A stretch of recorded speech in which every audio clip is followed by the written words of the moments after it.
This is a radio interview that Gordon Higginson did on the 19th of January 1990 with Bill Heine for a local radio station.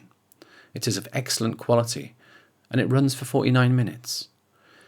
In this powerful and wide-ranging interview, Gordon discusses what spiritualism is and what spiritualists believe.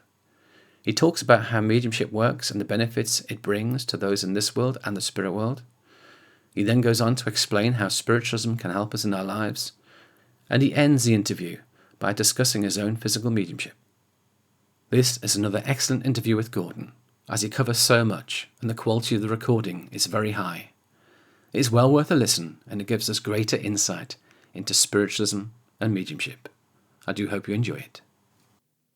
Lunchtime phone-in program. It's Bill Heine here, and once again we'll be talking about something that I think maybe you don't understand all that well. Maybe you'll find out a little bit more about as the hour progresses, because I don't know very much about this particular subject that's on the agenda for today. It's spiritualism and mediums. Well, I'm joined here in the studio by someone who is perhaps one of the most qualified persons in the country to talk about this. It's Gordon Higginson. He's a medium. And Gordon, your mother was a medium as well, was she not? Yes, she was, for 70 years. 70 years. Mm-hmm. And when did you start? When did you discover you had the special kind of power to be a medium? I suppose I've always known that I've had it. It's difficult to know at a point where you felt you were different from everyone else, because I was seeing and hearing voices from when I was 2 or 3 years of age. And my mother was aware of this because she was a medium herself. And she really trained me and helped me. And I went on from there. I took my first public demonstration on my 12th birthday. And That's I've been quite doing it ever astonishing. since. Yes, and where did you go? You say you went on from there. I mean, where are you now? Well, I'm the president of my own church. I'm also an ordained minister.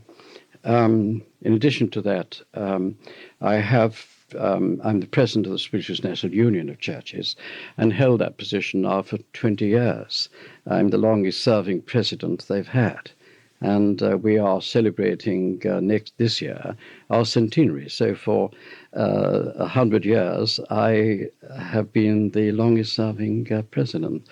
And I've traveled all over Great Britain and been in every hall, including the Albert Hall, the Festival Hall, and spoken and demonstrated there. And of course, all over most parts of the world. What is it that what's your message?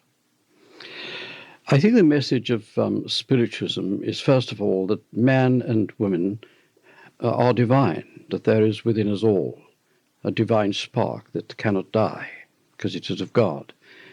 And I think it is to point out to people that we are first spirit before we're a body, and we are consciousness.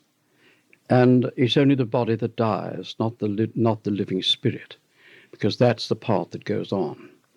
I think it is to point out to people that there is a spiritual part in all people, and that there are things within us that we must seek to find, because there is no such thing as death. Death is only of the body. We don't believe in a last day, nor do we believe that there is a day when we shall rise from the grave. We don't believe we've ever been in the grave, and we don't believe that there is any time factor. That you merely step out of the body and you continue your life. What happens when someone dies? I think, first of all, it's according to the situation. There are many people that are very frightened of death. We try to take away the fear of death. And people that are frightened, they're helped because, you see, we have to understand that heaven is not a place. It is a state of consciousness. And when one passes, it's as though you continue, you've accepted that death has happened because you're in another dimension of life. So we get over that. It is a question of us recognizing that we've lived our life here, not always to the best of our ability. When we pass away, our life does come before us. We've got to get to know ourselves and realize our own weaknesses and our strengths.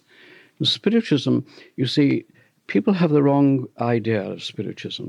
Well, what is spiritualism? Because I think you're right. I don't know if I had a right or wrong idea. I'm not sure I had any idea. I just had a vague feeling that there were people who had a great deal of power. I think that the power of mediums is undeniable.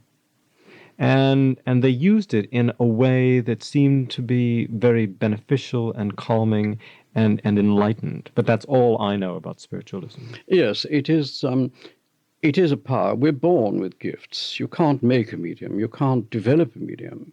You can only be helped with your mediumship to use it correctly and properly and spiritually. But I think what is important is to know that these very gifted people, and there have been these gifted people since the beginning of time. I mean, I don't see how anyone can understand the Bible itself and the Old Testament unless you see it through the eyes of a spiritualist. Because how can you talk about a spirit being seen or the Lord appeared unless you realize what has taken place, and also the great light, such as the experience that St. Paul had on the road to Damascus. I mean, you can't accept just that to happen. You've got to know how it happened. And spiritualism offers you not the experience, but offers you the answer to that, how it all comes about. And I think that if the majority of people would make their research properly in spiritualism, instead of always saying, for example, they always say, you go to the devil. I found that people that say that seem to know more of the devil than we do as spiritualists. And I've been told many times, I mean, I was in the last war. And what did you do, may I ask? I was in the army. I was called up. In those days, there was conscription, you see here. Yes. And I was called up in November when the war broke out. And because I was 21 then. When I arrived in the army, they asked me what my religion was, and I said, I'm a spiritualist. And they said, there's no such religion. I said, oh, yes, there is. And I fought a battle for about 3 to 4 months. And eventually they gave way and allowed me to have spiritualist on my disc. Now, can you imagine what it's like to meet hundreds of men and you're the only one that's a spiritualist? So you can well see that I had my leg pulled and all sorts of things happened. But eventually I had my own circle. I had met people that responded, and they asked me about it, and they said, will you demonstrate? And I said yes, and gradually I was able to win many of them over. But no, wait a minute. When people come up to you and say, will you demonstrate, doesn't that rankle you a little bit? Because they're almost treating you as a kind of a circus freak. Well, I think, you see, I've been to the universities and given lectures on spiritualism, and then it was always thrown open for questions. The majority of people say, we like what you say, we can accept that, but where is the evidence of it? And then they will say, is it possible to demonstrate this? And I've said, in the right conditions, yes. And that's what they mean by that. They mean, can you really prove to us that there is continuity of life after death? And therefore it becomes a sort of meeting together of people and mediums using their power to be able to communicate with people that have passed over. But you see, it's so strange. You see, people seem to have an idea that we call up the dead. We don't. Because there's, first of all, no dead anyway. And secondly, that they're not down in the earth or miles up in the sky. They're here. You're walking through it all the time. Heaven is here. It's a state of mind, a state of consciousness. It's here upon this earth. Now, they say that we call them up. How could a child of 3 call up the dead?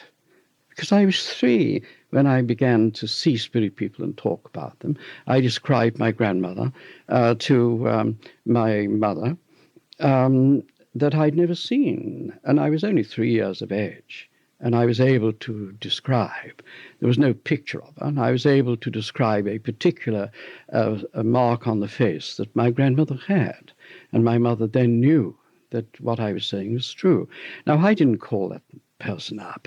You see, all these things are, people don't seem to sort of grasp. They will tend to jump at things and listen to somebody else who probably has had nothing to do with it at all, so they call them up, you see, when we don't.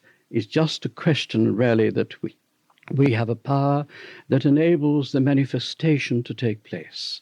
And it can be very funny. I know that I've had in the army, for example, they used to hide things and then say to me, you see, your spirits have done it, and pull my leg on those sort of things.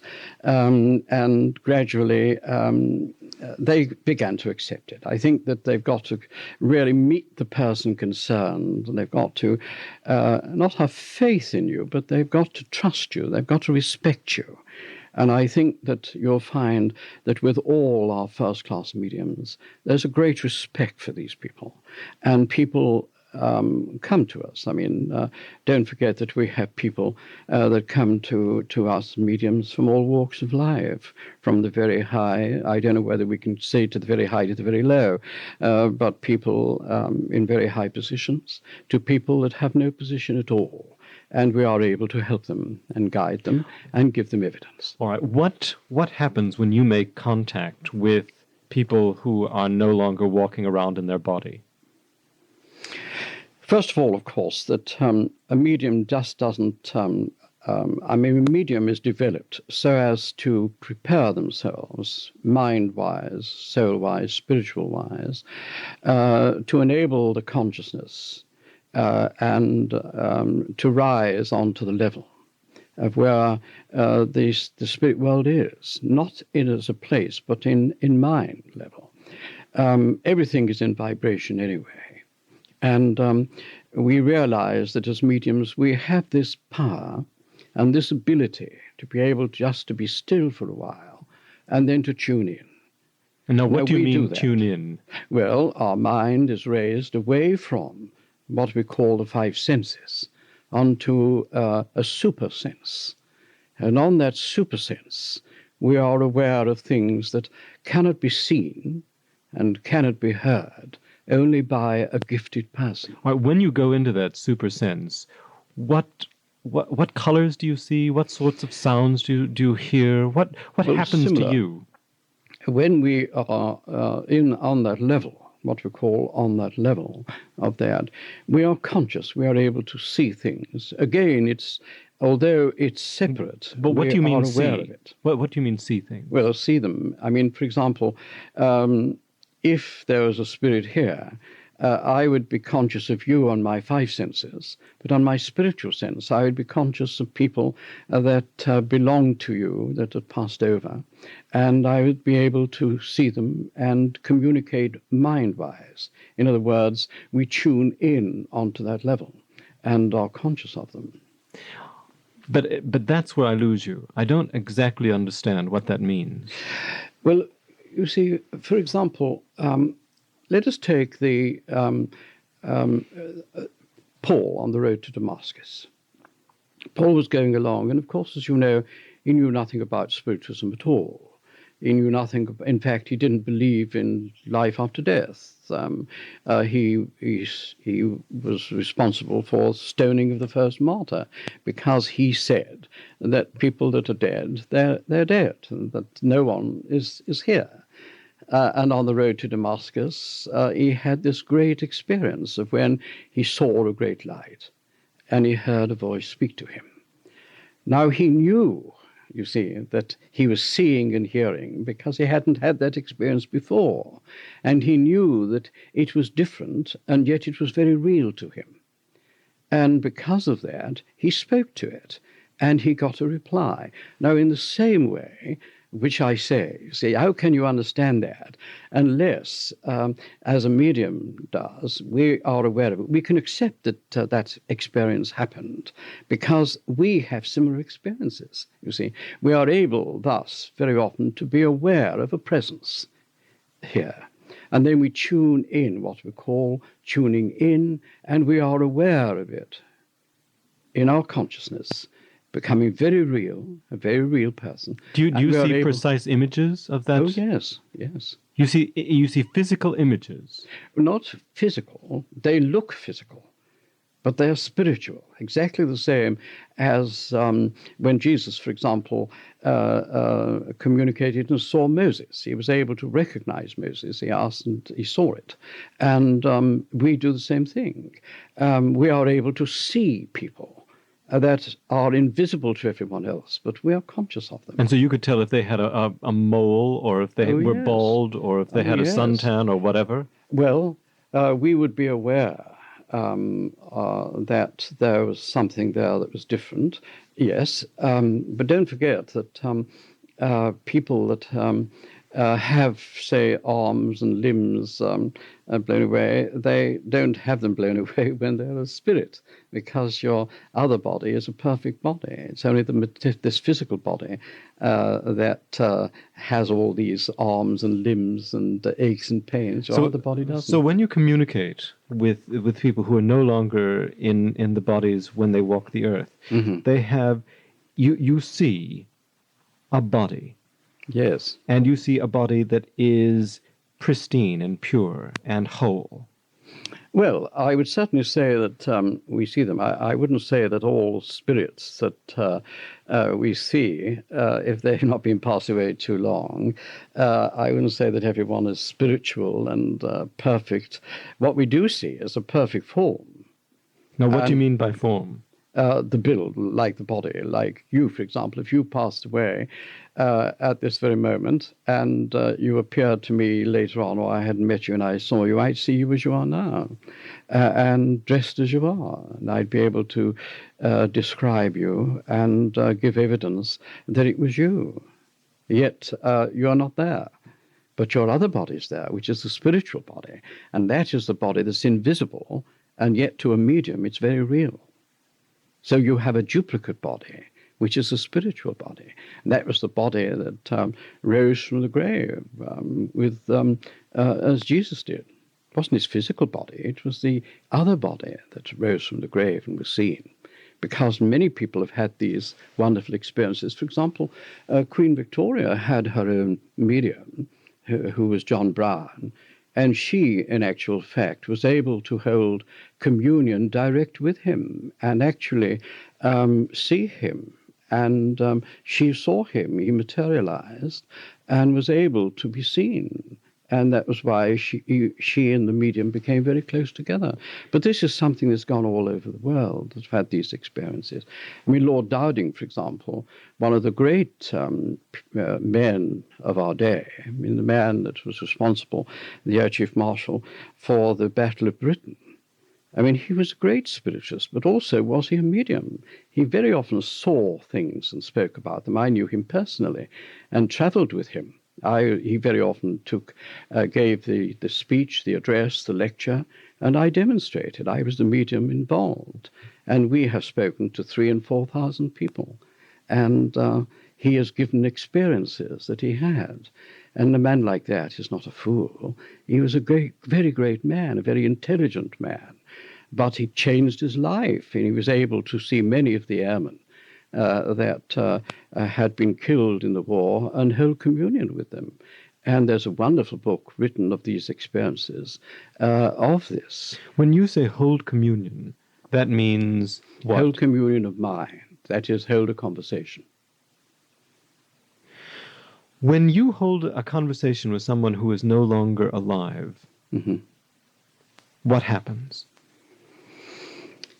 Sometimes it's as though we hear it. Other times it's as though it's impressed upon our mind. And it's difficult to explain this because there are no words in our language that can give a definite meaning to it. But there is no doubt that at times we hear voices. And like Joan of Arc, Joan of Arc had voices. We have a similar experience. So it's not something you can put a word to. It's something that's so spiritual that there's nothing here in our language to really put across to you what it's like. I think people have got to have the experience to know exactly what it is. It is a voice, and yet it is not a voice. We are aware of it, but how can you explain it? All we can do is to give the impressions that we receive, and those impressions prove that we are in contact with someone who claims to be the person whom we say it is. And it's only the evidence that we give that's able to prove that. Well, how do you home in on a particular spirit? First of all, of course, we can't call spirits up, which I've explained to you. We can't sort of say, come on, I want to speak to so-and-so. What one does is that we often have the experience of some presence with us that may belong to our own family, or a friend of our family, or a friend of you that has passed over. But if there is someone present in the room, like you or someone else, and we attune ourselves here and open our consciousness to this, then we are able to be aware of somebody else in the room besides we too. See, the point about mediumship is this. Supposing you and I were in a room and we decided to just be quiet, and I said, I will tune in to see if there's anyone here. You and I would sit together, just the two of us in a room, small room. Now, my job as a medium is to prove that I am communicating not with you, but with a separate mind. So at that point, there could be three minds there. A mind that once has lived in this earth with a body, but now has moved on. You see, the idea of spiritualism is to prove that there is continuity of life, that you don't die. We take away the fear of death. We remove that because we say there's no such thing as death. Only the body dies. You continue.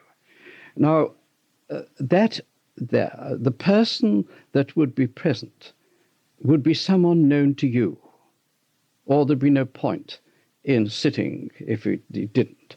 And I then, as a medium, tune in to that and hold a conversation with the mind. In other words, just like a telepathic communication that we receive from a so-called spirit, a mind that has so-called lived on this earth and still lives, but without a body. In other words, the body's died. While you're making contact with that spirit, I could have a conversation with you saying, ask this question, find out about that.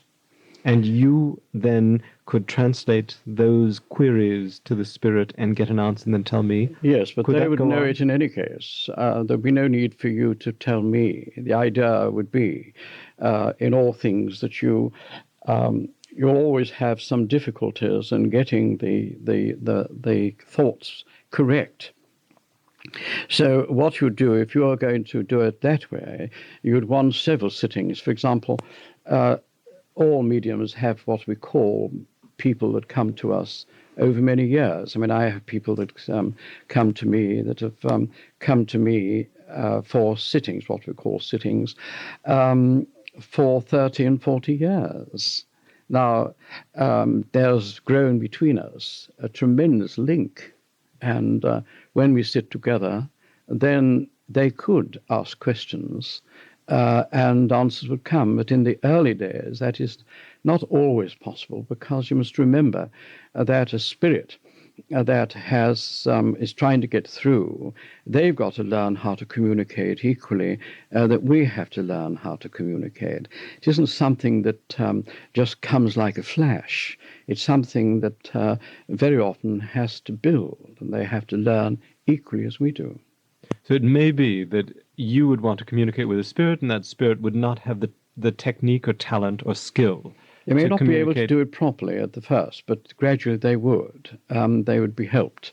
And first of all, the medium would help them, but so would what we call spirit advisors, spirit helpers, and we attract to us that give us advice.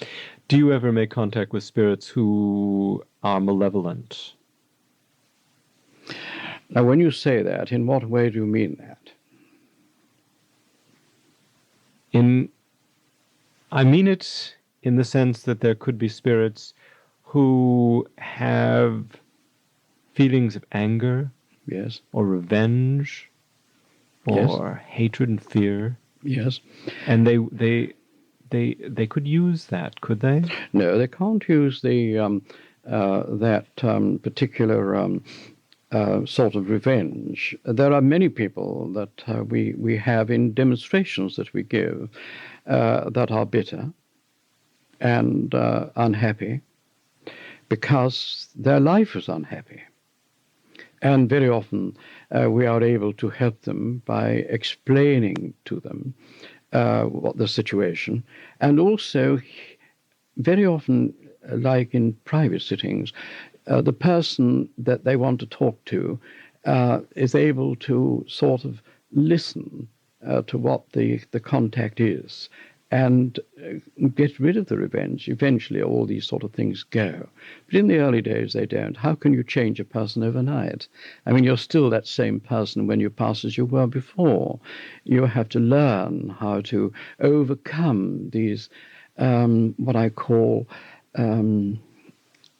this bitterness. There are a lot of people very bitter, a lot of people that pass over that are very angry and very unhappy. I mean, in war you get that.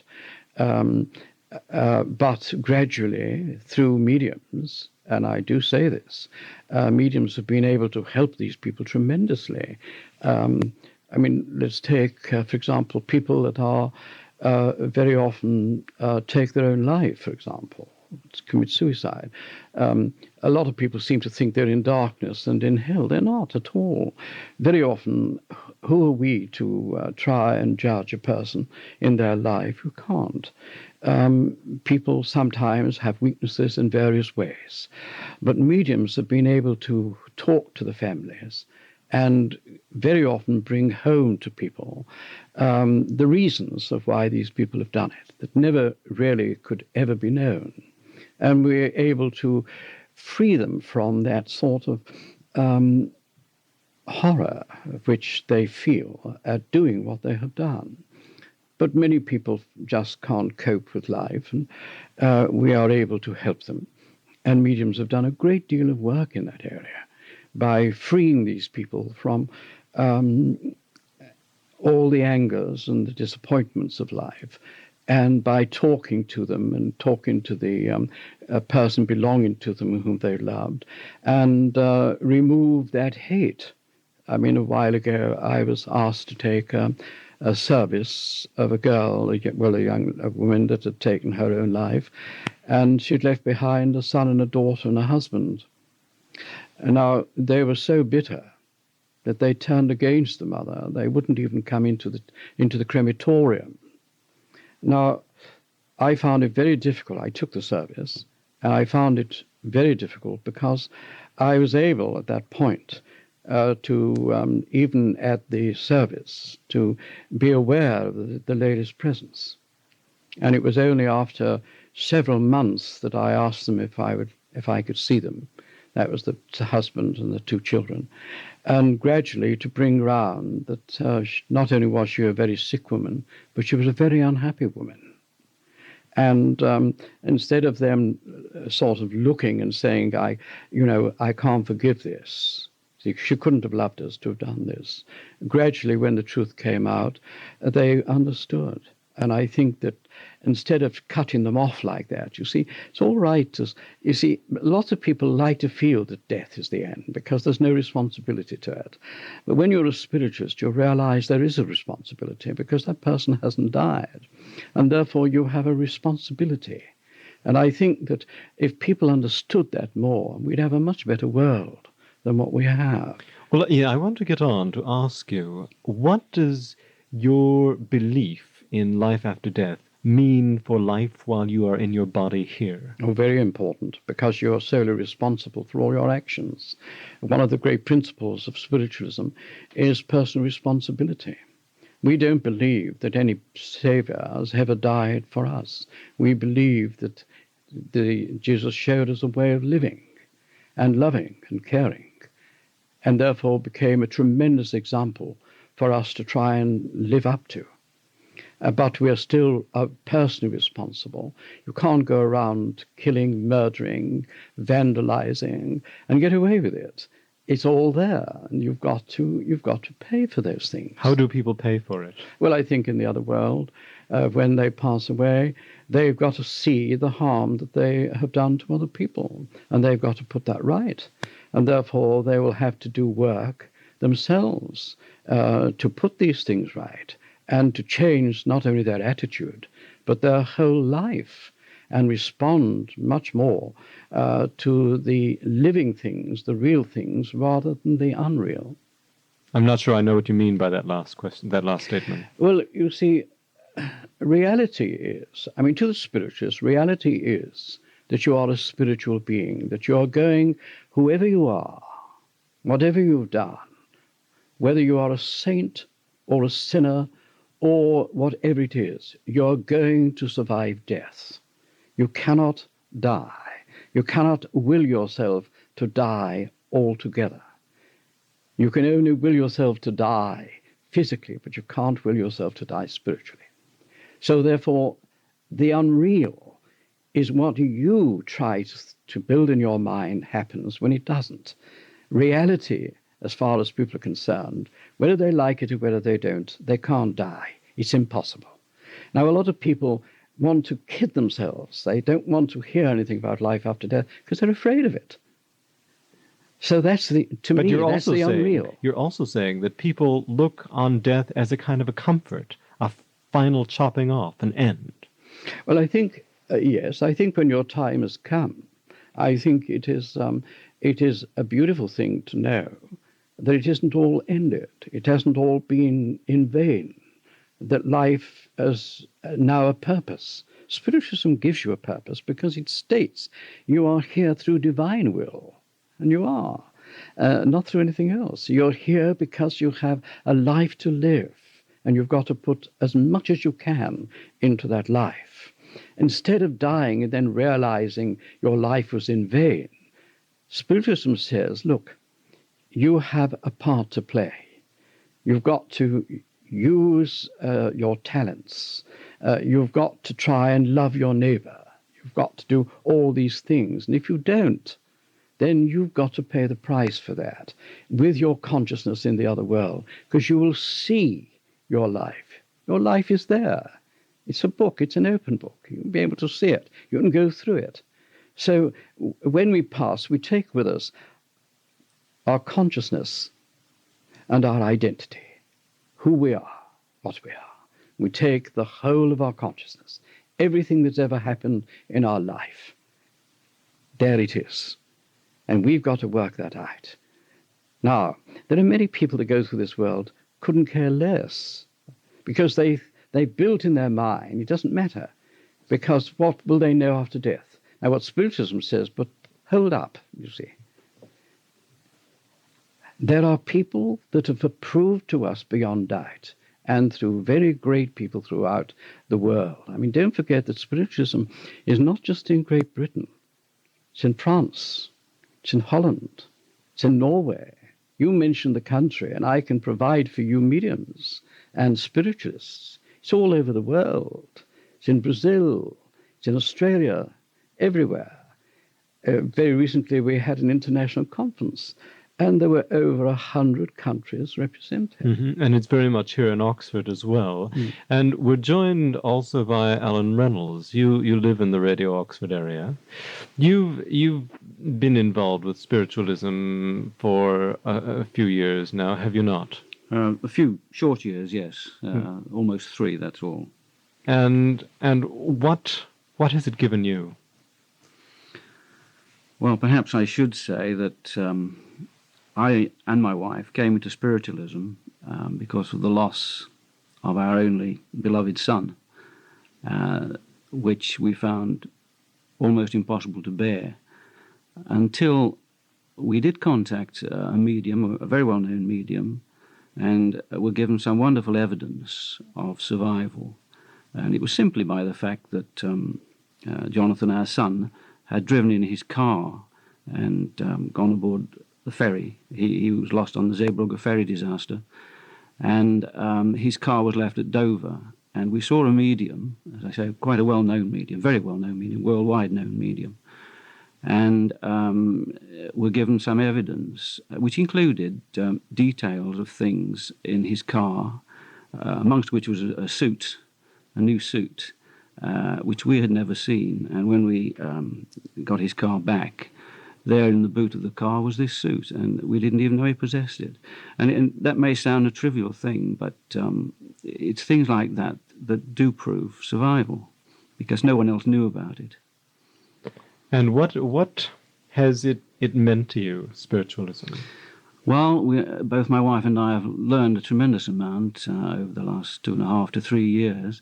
But basically what it has meant is survival ourselves, because I think without it, without knowing that our son had just moved into the next phase of life, I don't think we would have survived in this one ourselves. So it's a tremendous comfort, and there are a lot of people that have come into spiritualism in that way, and it's a pity really that has to happen.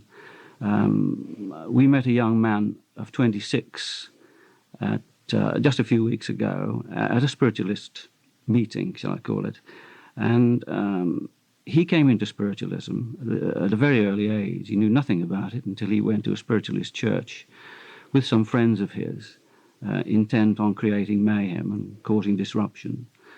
But he was given a message, and he was hooked, because this message was absolutely true. And he's been in spiritualism now 3 years, and I envy him, because I wasted many, many years, and it took, as I say, the death of my son to bring us in. Whereas he knows a lot already, and he's going to know a tremendous amount more, and his life will be very enriched because of that. And are you still communicating with your son? Yes, we are. The last time was through Gordon Higginson, when he physically appeared and spoke to us.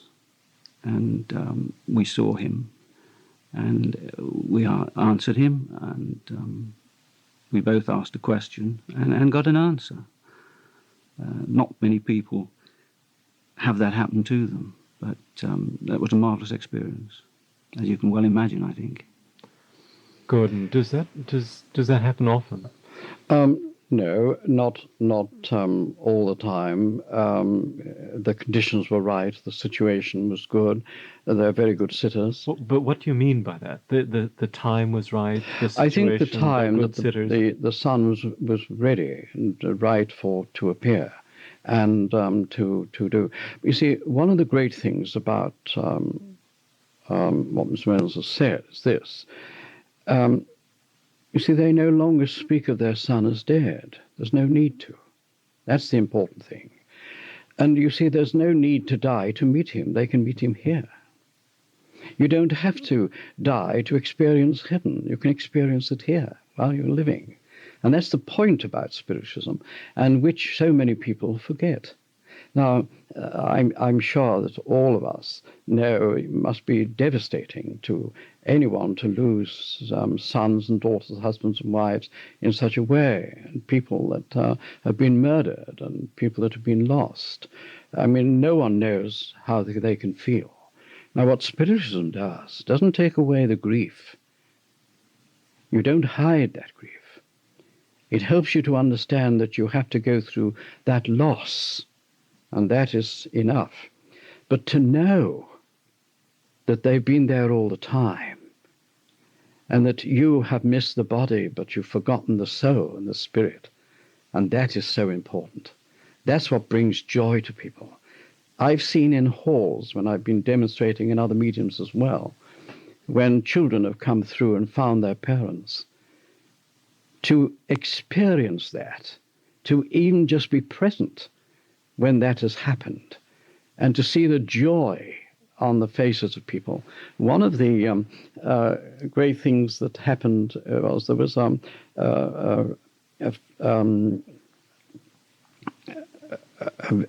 video, not a video,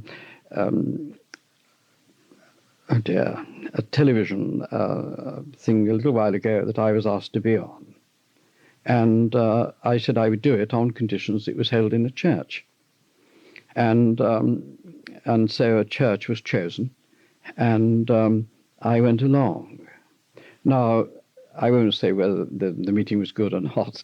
I mean, anyone can say it's good. But one thing that the producer said, he saw all the people coming in, and he noticed some of them coming in and sad.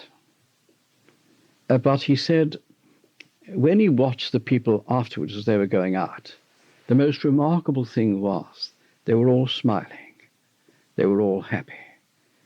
And he said, I have not seen that before, anywhere where I've been. Usually people come out just as sad, but they came out of that meeting, and he said there was joy, because many of them were people that had lost physically people they loved. And they heard a demonstration. They didn't all get a contact, but some of them did. And that uplifted them as well, because they realized that they had been weeping and saying he's gone or they've died, when now they've only just moved on. Mm-hmm. And that they are still together. Yes, but this love links you together. This manifestation of a spirit is quite fundamentally astonishing. Miracle. When this happened, when Alan's son came back, you said the time was right, and Alan and his wife were good sitters. And what do you mean? Why did this happen? How did it happen? What happened to you when that occurred? Well, first of all, I ought to say that I'm what they call a physical medium, and I'm a trance medium. It would take too long to try and explain that, but Alan happened to be at the hall when this was taking place, and I just retired from it, actually, because I'm getting older, and which is what we all do. And it happened to be one of the last, I think it was the last one of last year, and a seance was held, and his son appeared, and everyone that was there, I think, was able to see him, weren't they? Yes, they were. Everyone else was able to see your son? Everyone, yes. How many people were there? About 100. Yes. And what were their responses? Sorry? What were their responses? Oh, I think that most of them were spiritualists, of course, but there were those people there that were not, had never witnessed anything like that before. I think, like everybody else, they were amazed. It changes your life. But of course, you can't always have it. I mean, Alan's had it now, but he may not have it again. I mean, we have many mediums that are able to do it. Mm. But at least we've had those experiences. But you see, the whole basis of all mediumship is to prove the continuity of life after death. Now, a lot of people, you see, they confuse mediums with fortune tellers. And you see, fortune tellers don't prove the continuity of life after death. Only mediums do that. And the idea of that is to prove that you are divine, that within us all there is a divine spark that can't die. And it takes us through this world and into the next. But when 100 people saw your son, Alan, yes, Did you compare perceptions at the end? Did everyone, were they able to agree on what they saw? Oh, yes. I mean, the situation was, with so many people in a fairly small hall, obviously some could see far better than others because it took place at the front of the congregation audience. And obviously certain people could see better than others. And one that could see very well, because he sat on the front row, was this 26-year-old that I mentioned earlier. And he has since written to us explaining exactly what he saw, which was very nice, and as it came from someone so young, and yet who also was the first time he had ever seen anything. But there were people there who'd been in spiritualism most of their lives, and they're always so overjoyed when anything like that happens, because to them it's the continuing proof that it is going on daily in spiritualism. When this happened, Gordon, what happens in your mind and in your body? There must be a tremendous amount of energy that is going through you. Oh, yes. What sort of state are you in? Well, in the trance state, I'm completely unconscious anyway. I don't know. Afterwards... Did you see? No. You No. did not see Alan's son? No. I'm completely... I'm in trance, and I'm unconscious of this. I'm only told afterwards what's taken place. All right, what do you remember of this? I don't remember anything. I only go by what they've told me. I don't remember anything at all. I mean, you go into a seance, and you have feelings from Alan, or you've talked to him, you know what he would like. No. No? No. At a seance such as this, the medium comes in, and we always say before we start that we can't promise anything. Everything is always an experiment. You can have seances and nothing will happen. It so happened at this one, that's why I said that it must have been the right time, because others received evidence as well. Not only Alan and his wife, but other people as well. So it was a question that I then just pray, and we go into the silence and we wait. And the power that I have is used by the Spirit to manifest. And I am in a state of unconsciousness at that time. And I don't know until afterwards that anything's happened at all. So they tell me what has taken place, and that's all I know. How you're approaching this state of unconsciousness? What happens in your body and in your mind when you're approaching that? How do you get there? Just going to sleep. It's like a sleep. That's all it is. And when you wake up, what? I wake up as though I'm waking up from a dream. Do you feel drained? Yes. Then after a while it comes back and I'm quite normal. There is what we call the direct voice, where voices can be heard, independent of the medium and independent of everybody else. There have been wonderful mediums that have been able to have these voices. For example, the John Brown, that was the medium used by Queen Victoria, was a direct voice medium. And she obviously must have had wonderful sittings for her to talk to her husband, Albert. And it would come like a voice, and she would hear it, and she'd speak back. I have a feeling that we've only scratched the beginning of a very large subject. It takes years. You see, it's the same as Helen Swaffer, who was one of the great Fleet Street people, once said to me when I was demonstrating as a young man, one day you will be a very good medium. I have given a whole lifetime to the study of spiritualism, and even now it will only cover the head of a pin. Gordon Higginson, many thanks indeed for joining me, and to Alan Reynolds. It's been quite an enlightening day. That's all from me, Bill Heine. Goodbye.